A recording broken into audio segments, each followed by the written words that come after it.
Thank you for staying with us. Let's serve you the news now. And in our first story, it's been a long time coming with several promises, missed deadlines, and its attendant effect on the macroeconomic stability of the country. But after several months of negotiations, Ghana has finally reached a staff-level agreement with the International Monetary Fund for economic policies and reforms. There is more in this News Desk report. The $3 billion extended credit facility is expected to help restore macroeconomic stability, address structural weaknesses, and enhance resilience to shocks the economy has suffered, while protecting the vulnerable, preserving financial stability, and laying the foundation for a strong and inclusive recovery. Finance Minister Ken Ofori-Atta has been given details of their negotiations with the fund, highlighting the deliverables that has culminated in this agreement. So the key deliverables over the period include the preparation of the PCPEC program, medium-term macroeconomic framework, debt sustainability analysis and debt management strategy, structural reforms to address structural bottlenecks, improve competitiveness and promote efficiency and effectiveness, a memorandum of economic and financial policies, and an agreement on prior actions which are expected to be completed before the fund goes to the board.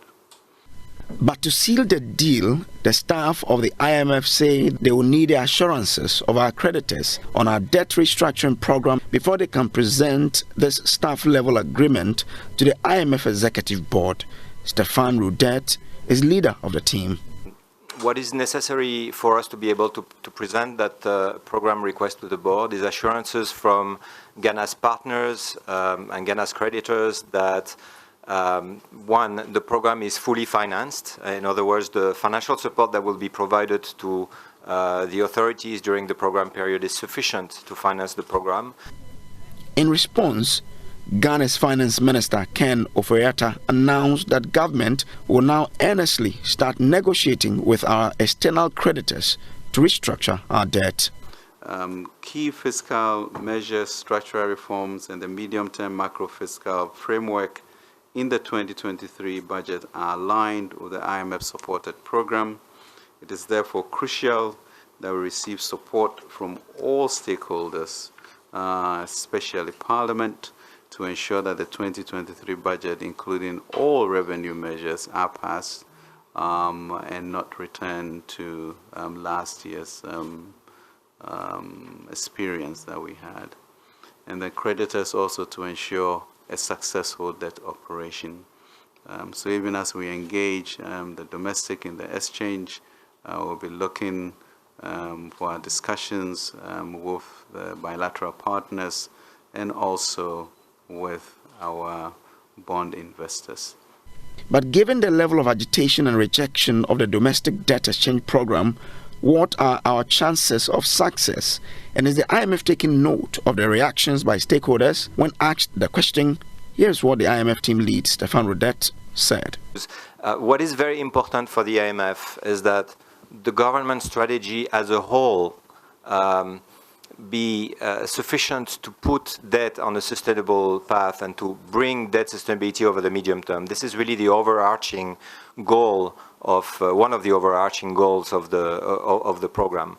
Now, when it comes to the specifics of the government's debt restructuring strategy, when it comes to, for example, the perimeter of the debt restructuring, which debt would be included or not included, when it comes to the parameters of the debt restructuring, in other words, what type of relief would be sought from one type of creditors or another, and when it comes to engagement between the government and the creditors, all of that are very much sovereign decisions, and they are very much for the government to decide on in collaboration with their financial and legal advisors.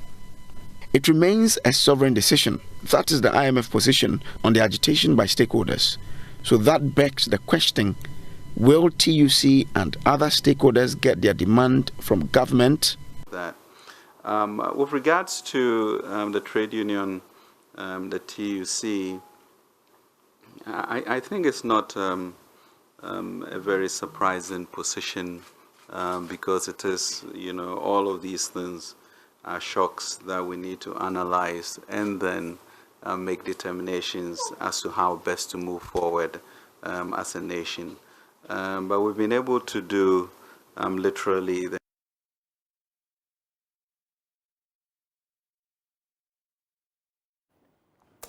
In our next story, Minority Leader Haruna Idrisu says government and the MPP must stop jubilating over the staff-level agreement reached with the International Monetary Fund.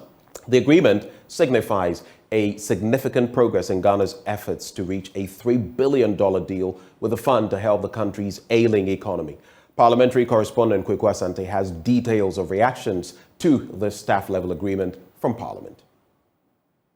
The Minority Leader Haruna Idrisu claims government functionaries and NPP activists are jubilating over the agreement announced today. Haruna Idrisu says there's nothing to be excited about. For staff-level agreement, I see them dancing and celebrating to it premature. Our debt is still not sustainable. The debt exchange initiative of the minister may probably fail. Or staff-level agreement to us means nothing. He must come with board approval and management approval. If you read the text well of the agreement which has been signed, two important paragraphs. The second paragraph emphasizes reforms. There aren't enough reforms even in the budget for us to think that we are reforming and restructuring the economy. It's also conditional on other matters relating to making debt sustainable. A precondition. Unsatisfied. The Minority Leader has also been demanding that the Finance Ministry brings to Parliament its debt restructuring arrangement for approval. Even the debt exchange, they must bring something and lay here for the people of Ghana. The Minister of Finance cannot just walk away as if everything in this country is determined by him.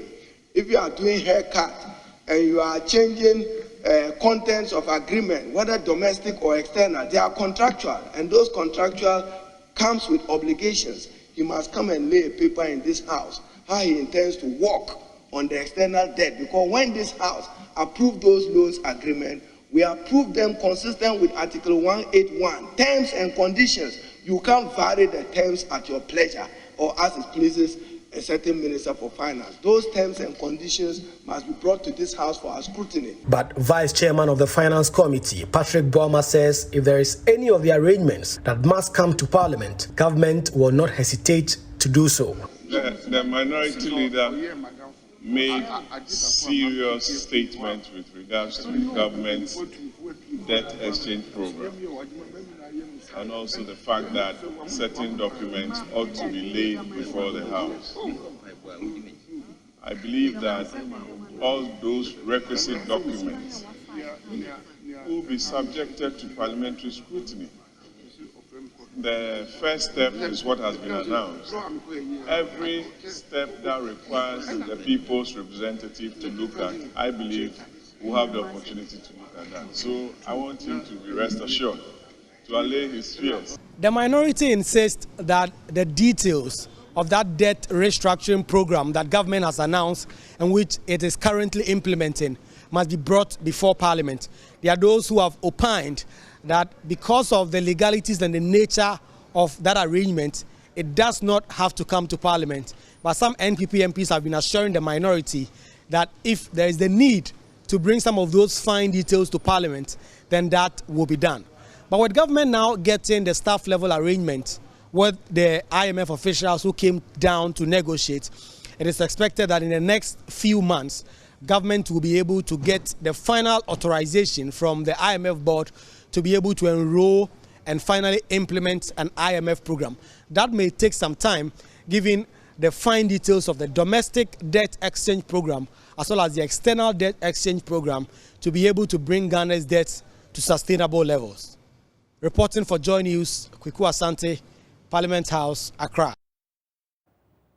While staying in Parliament, the Trades and Industry Committee has put on hold the approval of 80 million cedis allocated for the construction of the National Cathedral. The allocation, which was made to the Ministry for Tourism, has failed to go through the committee because members of Parliament want more answers from the minister.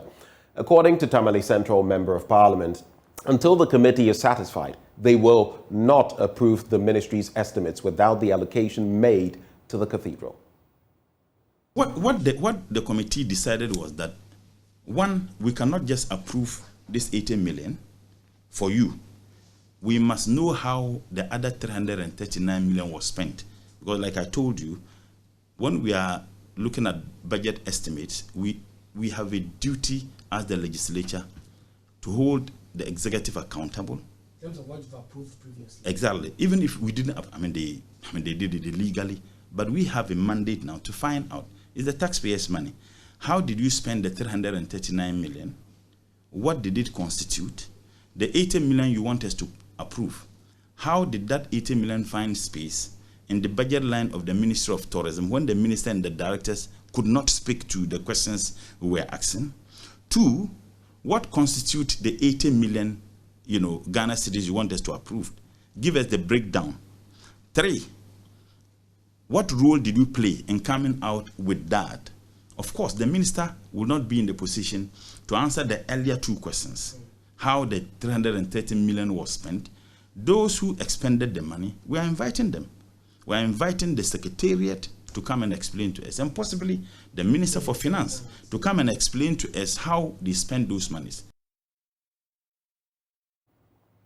Well, Ibrahim Murtala Mohammed, the Member of Parliament, also alleged that the allocation was imposed on the ministry by the presidency without the knowledge of the minister and technocrats at that ministry. He explains why. Are done through the agencies. You have a budget planning committee of every ministry, and the agencies under the ministry would also plan their budget. They then have a committee to look at the individual agency budgets, and that is conglomerated to give you the ministry budget, including, of course, the budget of the ministry itself. So every aspect of the budget that is presented by the minister on behalf of the ministry and the agencies that the minister is supervising over, that minister must have the information on his fingertips. And therefore, he must speak to each of them because they are all agencies.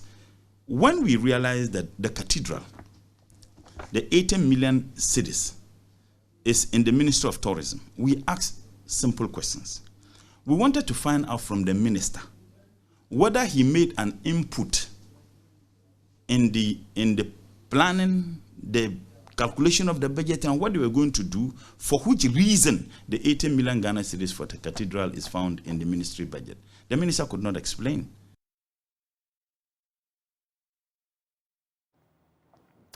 Meanwhile, on comments by the Ochehene that the cathedral must be built so as not to bring shame to President Akufo-Addo, who made that promise to the Christian community, Ibrahim Murtala Mohammed has this response. Oh, I should laugh. Look, I'm a royal and I have so much respect for chiefs. But to be very honest, I think that when Karl Marx said that religion was the opium of the masses, I think the traditional authorities now is becoming the opium of the masses. I mean, how on earth could anyone argue this way? The biggest cathedral in Ghana is in my constituency. The biggest cathedral. And I remember even as a Muslim growing up, that's where we used to go. We used to go to watch, movies of Jesus Christ, and you had a lot of young people going there. Now, I have heard the argument that is being made that yes, it is a tourist attraction. On what basis are we going to get in tourist attraction? You think that someone will leave Bethlehem and leave those, They want to build those, a Bible I'm saying, museum. please, I'm coming. Bible museum. Even the Bible itself tells you the best thing that pleases God is to help improve the living conditions of people.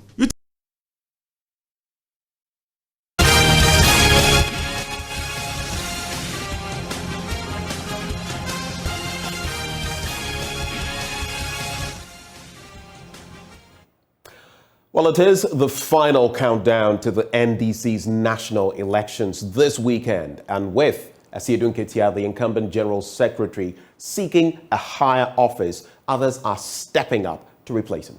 One of them is former Sports Minister Elvis Efria Ankra, who is facing a tough contest against two key formidable contenders. In today's build-up, Samuel Mbura focuses on his chances.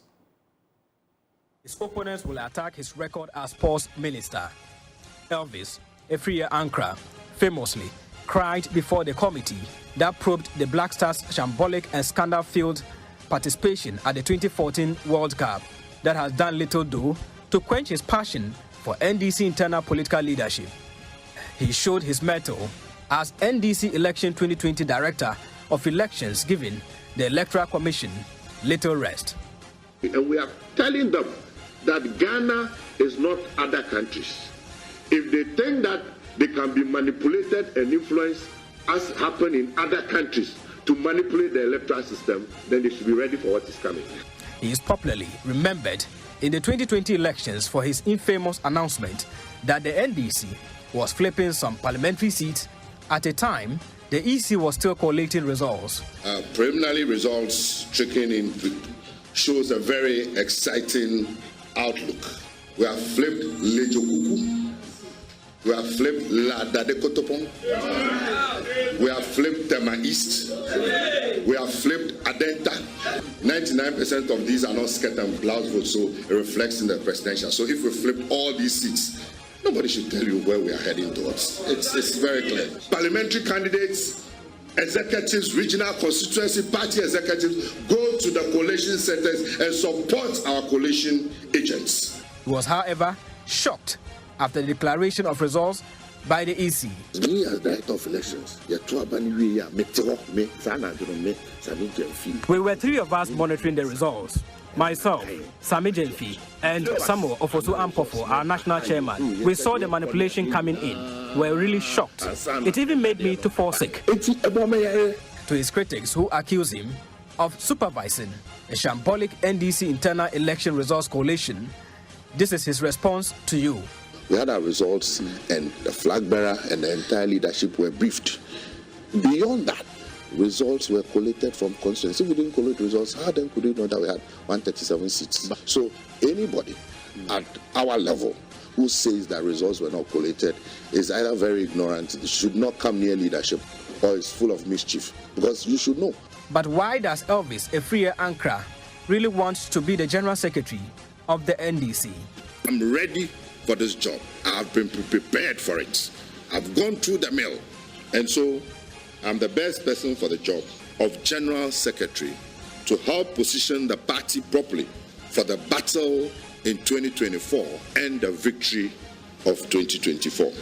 Elvis Efria Ankra will come up against formidable opponents in Dr. Peter Boama Otokono and Fifi Kweti. This week, your election headquarters will examine his other contenders who are determined to give him a run for his money, because it is going to be a tough contest. For Joy News, Samuel Mbura. Now, Deputy Minister of Local Government, Decentralization and Rural Development, Collins Augustine Ntim, at the launch of Resilience in Northern Ghana, that is Ring 2, has announced that the USAID is providing $9 million in grants to be used over a 5-year period to facilitate the implementation of the Resilience in Northern Ghana project. The project seeks to strengthen government systems to improve service delivery in health, nutrition, water, sanitation, and hygiene, agriculture, and social protection.